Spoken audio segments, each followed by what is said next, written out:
السلام عليكم وأهلا بالجميع. اليوم نعمل مع بعض وردة بطريقة سهلة وبسيطة وبأقل عدد من البتلات بنتيجة احترافية. إذا كنتم أصحاب مشاريع كيك ديزاين سوف تستفيدون كثيراً من هذا الفيديو. هذه أدوات العمل: نحضر ملف بلاستيكي نستعمله لحفظ البتلات لكي لا تنشف، ونستعمل الماء للصق البتلات. أضفت ملعقة صغيرة من التايلوز لعجينة السكر أو الفوندنت.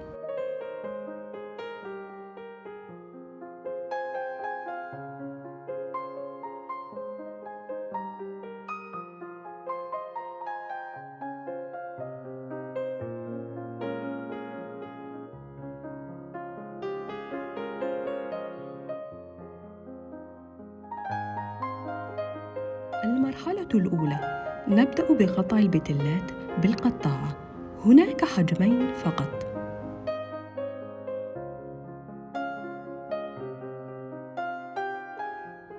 في هذه الصورة ترون كل دور يقابله عدد البتلات مع شكلها. احفظوا الصورة عندكم كمرجع لها.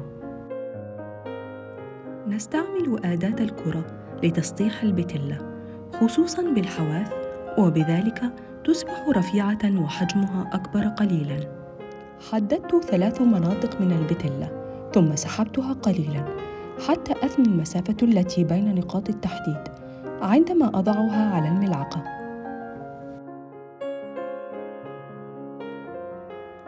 كما تلاحظون، أول نقطة هي التي أضعها في منتصف الملعقة. بدأت بالبتلات ال5 الكبيرة لكي تجف قليلاً وتصبح أقوى لكي نستطيع تشكيلها.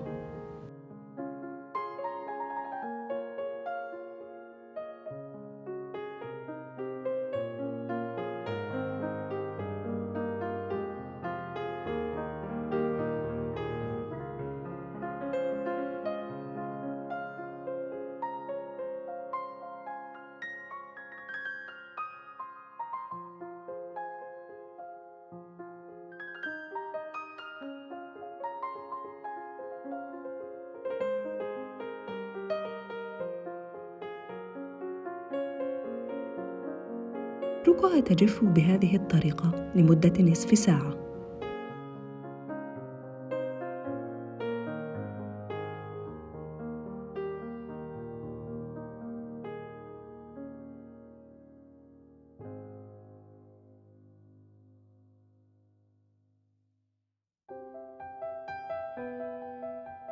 المرحلة التالية سهلة جداً.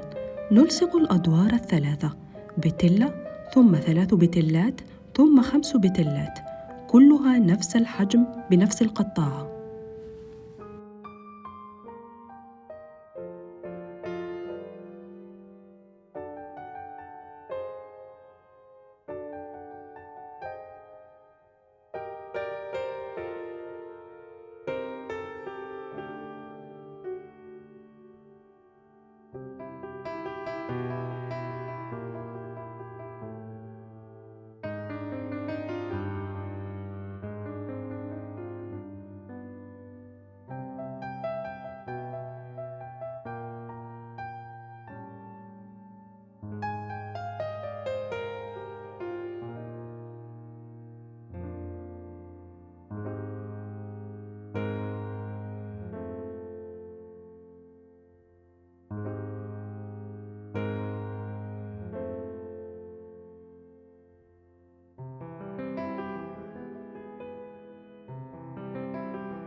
هنا إذا ترون بللت خط في كل بتلة هو المكان الذي يتم لصقه، والباقي نتركه متدلي، والزاوية الأولى هي التي تكون بقمة الوردة.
نثبت البتلات مع ضبط شكل الانحناءات جيداً،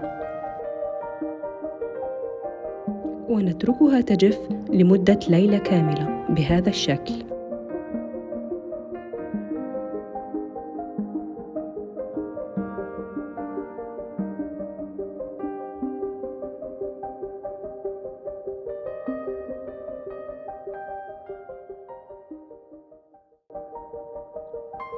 في الأخير نلصق ورقة خضراء من تحت، ونغطي السلك بشريط أخضر لاصق مع تلوين الوردة باللون البرتقالي المخصص للوردات لإعطائها تظليلاً جميل.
أحبائي، أشكركم على المتابعة، وإلى اللقاء في الفيديو القادم إن شاء الله.